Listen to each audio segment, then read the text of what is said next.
yang kami hormati, untuk meningkatkan keimanan kita dan juga menambah kecintaan kita kepada Rasulullah Muhammad Sallallahu Alaihi Wasallam, marilah kita dengarkan bersama dengan seksama mau'izah hasanah yang akan disampaikan oleh beliau yang mulia Habib Muhammad bin Umar Al-Haddad. Kepada yang mulia Al-Habib Umar Al-Haddad disilahkan. Allahumma salli ala Muhammad. Allahumma salli wa sallim wa barik alaihi.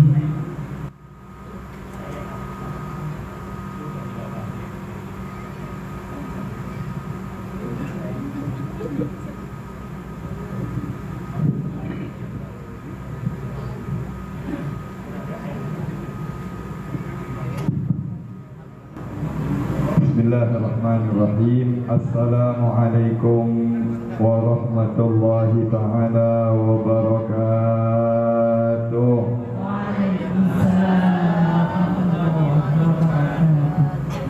Alhamdulillah alladzi hadana lihada wa ma kunna linahtadiya laula an hadana Allah. Allahumma ya khairan nasirina nas'aluka bika an tusalliya wa tusallima ala abdika wa habibika sayyidina Muhammadin wa ala alihi wa sahbihi salatan tansuruna wa ikhwanuna fi Palestin bima nasarta bihil mursalin wa tahfaduna wa ikhwanana fi Palestin bima hafidta bihi dzikra ya qawiyyu ya matin. Amma ba'du. Hadratul muhtaramin, para alim, para ulama, para kiai, para asatid, para guru yang saya hormati dan saya ta'zimi, wabil khusus pada Kepala Kantor Kementerian Agama. Masya Allah, nama beliau ini sama dengan nama saya ditambah nama anak saya. Nama saya Muhammad, saya punya anak nomor 3 Ali Masyhur. Yang terhormat Haji Muhammad Ali Masyhur SAG, mudah-mudahan beliau selalu diberi sehat walafiat, panjang umur oleh Allah Subhanahu wa Ta'ala. Yang saya hormati seluruh para kasih, para penyelenggara, para pengawas, para penyuluh, para pegawai, hadirin wal hadirat, umat baginda Nabi besar Muhammad sallallahu alaihi wasallam. Semoga kita menjadi santri-santri kebanggaan Rasulullah sallallahu alaihi wasallam, dan semoga kita bisa meneruskan perjuangan maha guru kita baginda Rasulullah sallallahu alaihi wasallam. Semoga acara hari ini akan betul-betul besar barokah dan manfaatnya untuk kaum muslimin secara umum, terutama saudara-saudara kita yang berada di Palestina. Semoga mereka diberikan ketabahan oleh Allah, diberikan kemenangan oleh Allah Subhanahu wa Ta'ala, dan kita juga bisa berkontribusi, bisa berjihad santri dan menjayakan negeri ini. Amin Allahumma amin ya Rabbal.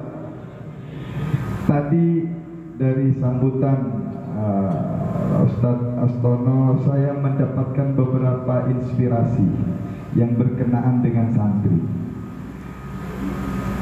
Santri yang terbaik tidak ada lain adalah santri-santrinya Nabi besar Muhammad sallallahu alaihi wasallam. Sebagaimana guru yang terbaik adalah beliau baginda Rasulullah sallallahu alaihi wasallam. Innama bu'ithu mu'alliman. Aku ini diutus oleh Allah untuk menjadi maha guru, dan beliaulah adalah sebaik-baiknya guru. Sepanjang zaman, sepanjang masa, dan beliau teladan untuk seluruh umat sampai akhir zaman. Wa ma arsalnaka illa rahmatan lil alamin. Bukan hanya untuk bangsa Arab, tetapi untuk seluruh bangsa dan untuk sepanjang zaman. Dari mulai zaman beliau sampai zaman kita dan sampai zaman nanti sampai hari kiamat, beliaulah yang Allah angkat menjadi teladan. Laqad kana lakum fi Rasulillahi uswatun hasanah. Teladan kita tidak ada lain dan tidak ada bukan adalah beliau baginda Rasulullah sallallahu alaihi wasallam. Tadi Ustaz Astono menyampaikan acara ini murni biayanya sumbangan dari para penyuluh ya, dari para jamaah. Ini membuktikan memang sifat santri sejati itu seperti itu. Ada di zaman Nabi, di zaman Rasulullah, ada seorang sahabat namanya Suhaib Ar-Rumi, salah satu santri Nabi yang bukan dari bangsa Arab, tetapi dari bangsa Romawi, dari bangsa Rumi. Namanya Suhaib. Ketika beliau datang ke Mekah dan masuk Islam kepada Rasulullah, Suhaib ini orang yang termasuk kaya raya. Ketika ada perintah oleh Nabi Muhammad untuk berhijrah ke Madinah, Suhaib pun mematuhi perintahnya berhijrah ke Madinah. Di tengah ketika akan keluar dari Mekah akan hijrah ke Madinah, dihadang oleh orang-orang kafir Quraisy. Maka Suhaib Ar-Rumi menawarkan kepada orang-orang kafir musyrikin yang menghadang beliau. Kata Suhaib, apakah kalian mau aku berikan semua hartaku, uang yang aku bawa, barang-barang yang aku miliki, semuanya aku akan berikan kepada kalian? Ini negosiasi. Harta yang aku miliki aku akan berikan kalian dengan syarat lepaskan saya, tinggalkan saya untuk keluar dan jangan ganggu saya, karena saya akan berhijrah ke Madinah.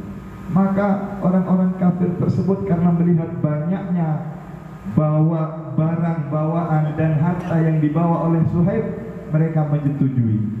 Diberikan semua hartanya, dia hanya membawa baju yang dipakai, pergi hijrah ke Madinah menyusul Nabi Muhammad SAW. Sampai di Madinah, ketika bertemu dengan Rasulullah, apa yang dikatakan Rasulullah kepada Suhaib?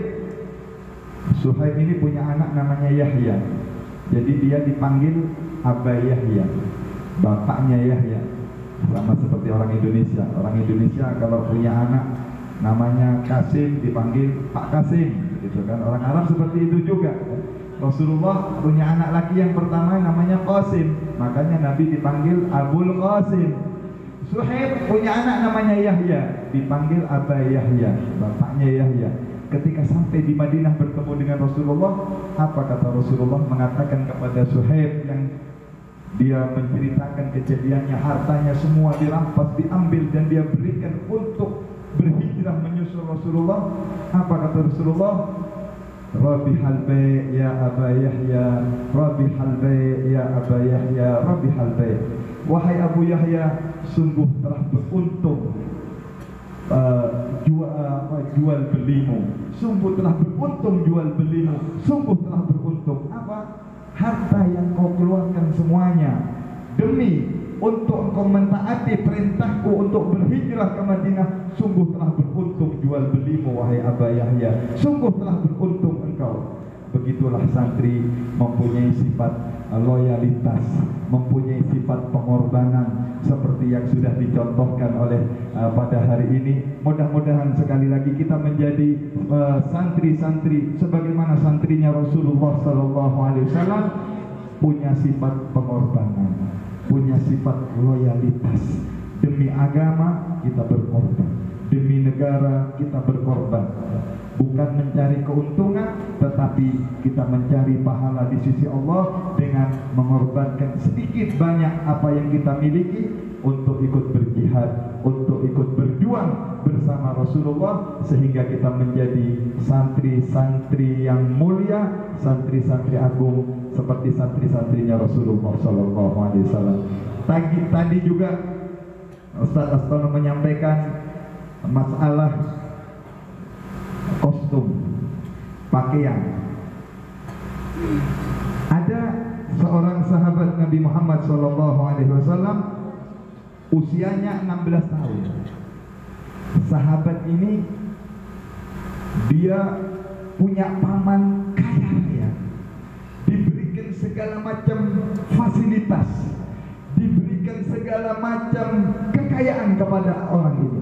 Tetapi ketika dia sudah beriman kepada Rasulullah, lalu menjadi santri Nabi yang sangat luar biasa. Ini sahabat di usianya yang 16 tahun, dia mengumumkan keimanannya, lalu oleh pamannya yang kaya raya tadi ditarik semua kekayaannya, ditarik semua harta yang diberikan, sampai orang ini nggak punya apa-apa, sampai pakaiannya pun yang dia pakai hanya 2 lembar kain kasar, kain karung, namanya al-bijad. Kain itu, kain karung itu, kain yang kasar yang tidak pantas untuk dijadikan pakaian, itu namanya al-bijad di dalam bahasa Arab. Dia punya satu kain karung besar, dipotong 2, satu untuk menutupi auratnya di bagian bawah, satu untuk menutupi bagian badannya di bagian atas. Lalu orang ini, anak muda ini yang umurnya 16 tahun datang kepada Nabi Muhammad menjelaskan kalau dia dirampas semuanya, fasilitas yang diberikan oleh pamannya yang kaya semuanya, sampai pakaiannya diambil habis, tidak memiliki apa-apa, hanya memiliki 2 kain itu. Ditanya oleh Rasulullah, siapa namanya? Nama engkau? Namaku Abdul Uzza. Kata Nabi, aku robah namamu, engkau bukan Abdul Uzza, tetapi engkau adalah Abdullah Dzul Bijadain. Abdullah, hambanya Allah yang punya 2 kain kasar yang tidak pantas untuk dipakai menjadi pakaian. 2 kainnya, hanya itu yang dia miliki. Semua ditinggalkan, semua dikorbankan untuk agama demi mempertahankan keimanannya. Ini Dzul Bijadain terkenal di bagian sahabat, dia menjadi sahabat yang dijuluki Dzul Bijadain, hanya punya 2 kain saja. Ketika selesai peperangan Tabuk, dia ikut perang bersama Rasulullah. Dia wafat. Dia wafat setelah selesai perang Tabuk. Waktu dia wafat, Nabi Muhammad SAW sendiri yang turun ke liang lahat, Nabi yang menerima jasad mayitnya Dzul Bijadain, Nabi yang menguruk, yang menguburkan, meletakkan. Ketika mayit ini diletakkan di dalam kubur, Nabi mengangkat tangan dan berdoa, Allahumma inni amsaitu anhu radin fardihi ya Rabb. Ya Allah, ketahuilah, aku ridha kepada orang ini, aku ridha kepada Dzul Bijadain ini, dan dia menjadi santriku yang terbaik, maka ridhoilah dia ya Allah. Kata sahabat Abdullah ibnu Mas'ud yang hadir di saat itu, ada di atas makam, dia mengatakan, oh Allah, sambil menangis, andai aku yang menjadi mayit seperti ini, andaikan diriku yang menjadi mayit seperti ini. Kenapa? Nabi yang sampai urus jenazahnya, Nabi yang menurunkan, dan Nabi berdoa mengatakan, Nabi Muhammad di dalam kubur mendoakan, ya Allah, aku ridha kepada orang ini dan ridhoilah dia. Doanya Nabi tidak akan ditolak oleh Allah Subhanahu wa ta'ala. Doanya Nabi pasti diterima oleh Allah. Sampai sahabat Abdullah bin Mas'ud, ya Allah, seandainya aku menjadi orang seperti ini. Inilah diantara santri Nabi Muhammad sallallahu alaihi wasallam, di antara santri-santri mulianya Rasulullah sallallahu alaihi wasallam yang sukses menjadi santri. Begitu juga sahabat Bilal. Saya katakan kebanyakan santri Nabi yang hebat ini justru bukan dari bangsa Arab. Tadi Suhaib dari bangsa Romawi. Ada sahabat Salman Al-Farisi dari Persia. Sahabat Salman ketika berjumpa dengan Nabi, masuk Islam, diangkat derajatnya oleh Nabi. Ketika duduk dengan orang-orang Arab, semuanya membanggakan, kami dari Bani Fulan, kami keturunan Bani Fulan, kami keturunan Bani Fulan. Sampai kepada Salman yang dari Persia, ketika ditanya, kamu Salman, kamu dari mana? Salman mengatakan, ana ibnul Islam, aku adalah anaknya daripada agama Islam, anaknya orang-orang Islam. Maka Nabi memberikan sebuah penghargaan. Seperti tadi ya, diberikan penghargaan kepada santri yang terbaik. Di saat perkumpulan itu Nabi memberikan penghargaan kepada Salman Al-Farisi. Apa kata Rasulullah? Salman minna ahlul bait. Salman ini bagian dari keluarga kami, keluarga ahlul baitnya Rasulullah sallallahu alaihi wasallam. Diangkat oleh Rasulullah, diberikan penghargaan ya. Bukan sekedar trofi, tapi ini penghargaan dari manusia yang tidak berbicara. Wa ma yantiqu 'anil hawa in huwa illa wahyun yuha. Rasulullah tidak berbicara dengan hawa nafsunya, tetapi semua perkataan beliau murni kontrol dari wahyunya Allah Subhanahu wa taala. Salman ini bagian dari keluargaku ahlul bait, dimuliakan oleh Rasulullah sallallahu alaihi wasallam. Sayyidina Bilal, budak yang hitam yang dari Habasyah, ketika masuk Islam diangkat oleh Nabi.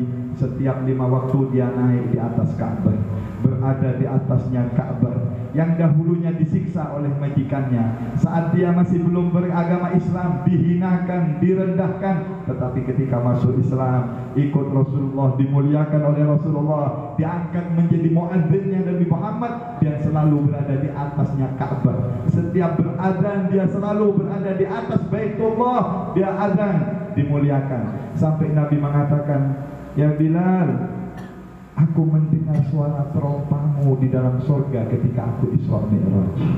Allahumma shalli ala Muhammad. Santrinya Rasulullah sallallahu alaihi wasallam, "Wahai Bilal, ketika aku Isra Mi'raj masuk ke surga, aku mendengar." Karena Bilal itu kalau datang mau adzan di masjid, itu kan pakai apa katanya orang Bondowoso, anggui pacak. Seperti pacak pakai trompa. Nah, di rumahnya bersampingan dengan masjid. "Aku mendengar suara terompamu di surga, wahai Bilal." Bilalnya masih di dunia, orangnya masih hidup. Nabi menyaksikan, mendengar suaranya sudah berjalan di surganya Allah. Seorang budak buta ditanya oleh Rasulullah, "Apa amalan-amalanmu?" Di antaranya disebutkan oleh Bilal, "Ya Rasulullah, aku tidak batal berwudu kecuali aku langsung berwudu lagi." Ini diantara kata Rasulullah, "Dengan itu aku mendengar suara terompamu di surganya Allah Subhanahu wa taala." Tidak batal wudunya, artinya selalu menjaga dalam keadaan suci, dalam keadaan berwudu. Bukan hanya laki-laki. Nah, di sini banyak para ibu-ibu, para santriwati-santriwatinya Rasulullah sallallahu alaihi wasallam. Zaman Rasulullah banyak santriwati-santriwati yang hebat. Bahkan datang beberapa utusan kaum wanita bertanya kepada Rasulullah. Rasulullah menyediakan waktu khusus. Rasulullah memberikan perhatian yang khusus kepada santri-santri wanitanya. Di antaranya yang hebat, seorang santri wanita. Ini tolong dengarkan para santriwati. Seseorang yang bernama Nasibah binti Ka'ab Al-Ansari. Nasibah ini ketika mendengar Rasulullah mengomandangkan jihad untuk berperang, Nabi itu kalau perang di belakang itu ada beberapa wanita yang ikut.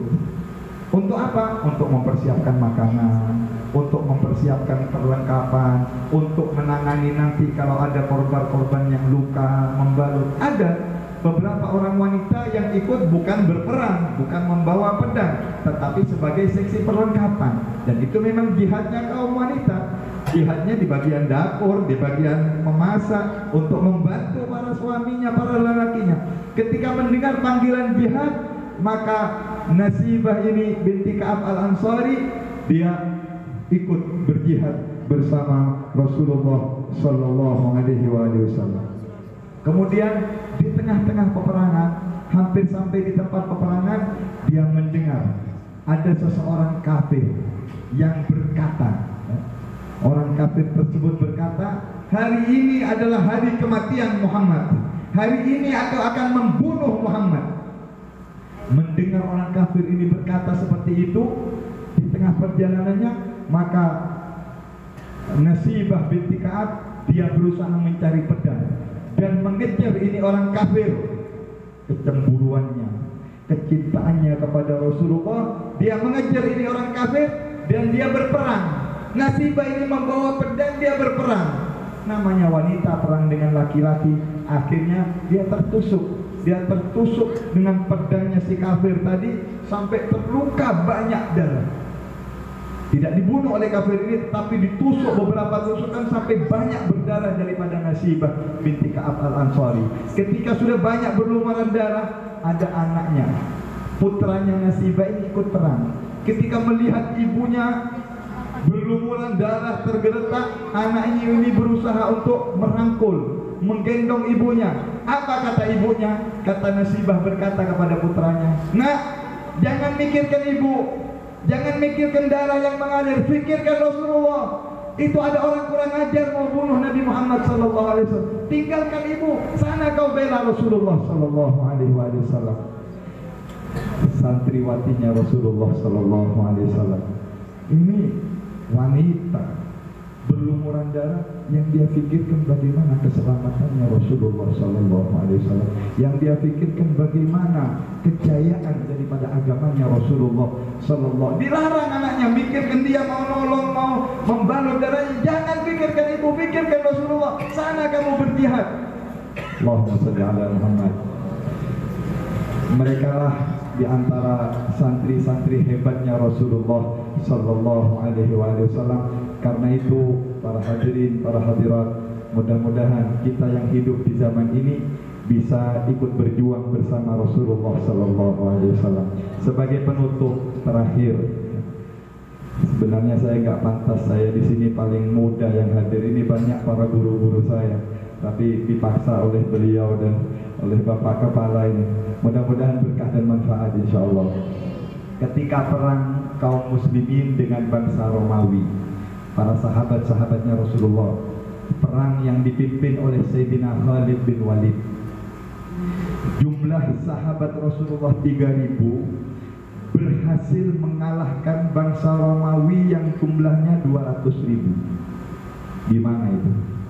Santri-santrinya Rasulullah sallallahu alaihi wasallam. Dan memang Allah janjikan, wa iyyakum minkum isyruna sabiruna yaghlibu mi'atain.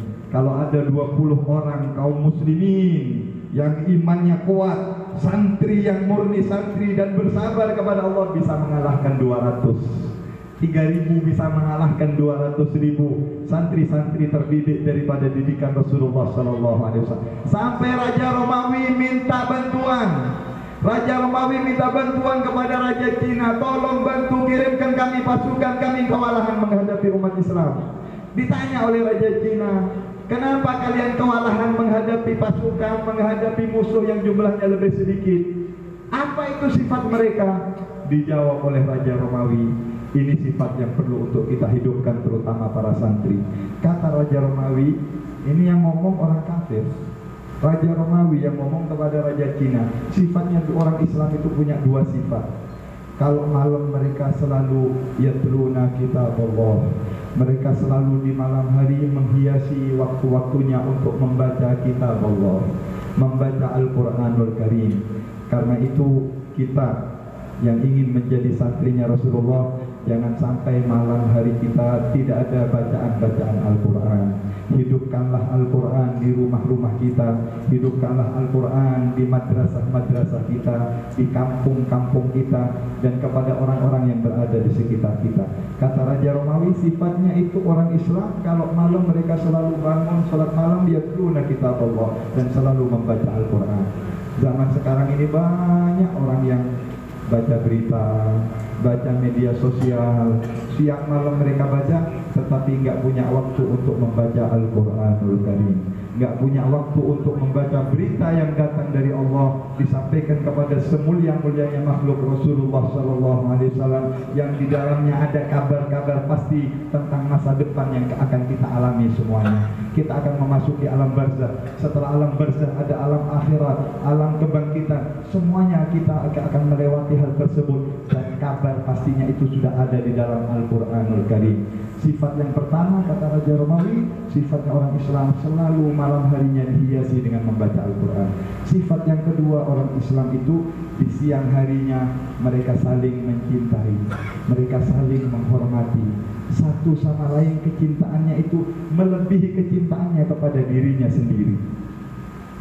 Sampai di salah satu peperangan, santrinya Rasulullah yang namanya Hudzaifah al-Adawi, Hudzaifah Al-Adawi ini mencari saudaranya yang tidak kembali dari peperangan. Oh, berarti saudaraku ini meninggal di perang. Dia cari di korban-korban, mayit-mayit yang bergeletak saudaranya Hudzaifah ini. Ketika dijumpai, ternyata saudaranya masih hidup, belum mati, dalam keadaan terluka parah. Hudzaifah ini mengambil saudaranya, akan memberikan air, mau diberi minum. Ayo minum saudaraku, mungkin kau masih bisa bertahan, kau masih bisa hidup. Ketika mau diberi minum saudaranya Hudzaifah ini, ada di sampingnya jarak 4 meter, 3 meter, sahabat yang lain yang sedang merintih, sedang mengeluh kesakitan. Kata saudaranya yang mau diberi minum, beri minum dulu temanku itu yang merintih. Kamu dulu minum baru dia dulu baru aku. Katanya, ini orang sedang luka parah, kehausan, habis perang, mau wafat. Dia bilang, saudaraku dulu, temanku dulu, baru nanti aku. Berangkat saudaranya ini mau beri minum kepada orang yang kedua, di sampingnya ada orang yang ketiga juga berjerit kesakitan. Kata orang yang kedua, beri minum kepada temanku itu, baru nanti. Kamu dulu minum, dia dulu baru aku.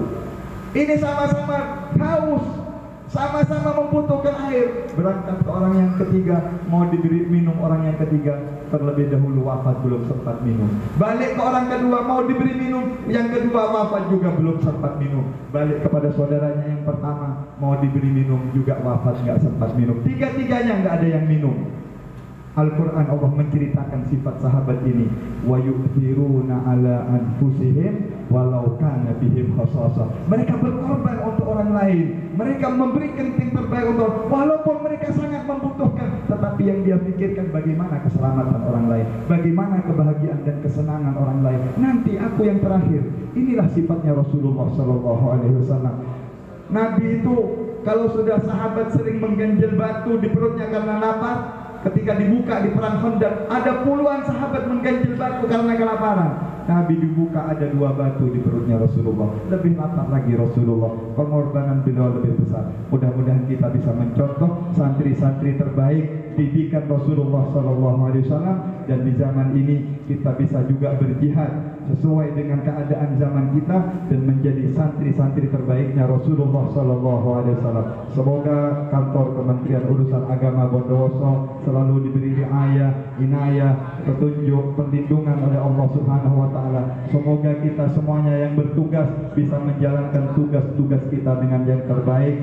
Semoga sedikit apa yang kita dengarkan ini bisa menjadi tambahan ilmu, tambahan keberkahan, dan kita semuanya digolongkan menjadi santri-santrinya Rasulullah sallallahu alaihi wasallam. Allahumma ja'al jam'ana hadza jam'an marhuma. Mudah-mudahan perkumpulan kita siang hari ini dirahmati oleh Allah. Mudah-mudahan kita semuanya bisa ikut andil sumbangsih berjuang bersama Rasulullah sallallahu alaihi wasallam. Negeri ini Indonesia semoga dimakmurkan oleh Allah Subhanahu wa taala. Semoga diberikan, dikaruniakan pemimpin-pemimpin yang amanah, pemimpin-pemimpin yang betul-betul akan berkorban demi kemajuan bangsa dan negara. Saudara-saudara kita di Palestina semoga diberi kemenangan oleh Allah, diberi ketabahan, yang wafat, yang mati syahid ditinggikan derajatnya oleh Allah Subhanahu wa taala. Yang terluka di antara mereka semoga segera disembuhkan oleh Allah. Semoga Allah satukan kaum muslimin, semoga Allah menangkan kaum muslimin, dan semoga Allah hancurkan sehancur-hancurnya musuhnya kaum muslimin. Semoga Allah goncang bumi di bawah mereka. Semoga Allah robek-robek musuh-musuhnya Islam. Ya Rabb ya Arhamar Rahimin. Allahumma hadha du'a wa minkal ijabah wa hadha al-jahdu 'alaika tughlan. Rabbana atina fid dunya hasanah wa fil akhirati hasanah wa qina adzaban nar. Wa sallallahu ala sayyidina Muhammadin wa ala alihi wa sahbihi wasallam. Walhamdulillahi rabbil alamin. Kurang lebihnya mohon maaf. Wassalamualaikum warahmatullahi wabarakatuh. Allahumma shalli ala Muhammad. Semoga Allah semoga Rasulullah mengakui kita sebagai umatnya. Semoga bertambah kecintaan kita kepada Rasulullah, dan semoga kita semuanya diakui sebagai umat Rasulullah dan menjadi santri Rasulullah Muhammad sallallahu alaihi wasallam. Kepada yang mulia Habib Muhammad bin Umar Al-Haddad kami sampaikan terima kasih. Bapak Ibu yang kami hormati, untuk menambah kecintaan kita kepada Rasulullah, mari kita bersolawat yang akan dipimpin oleh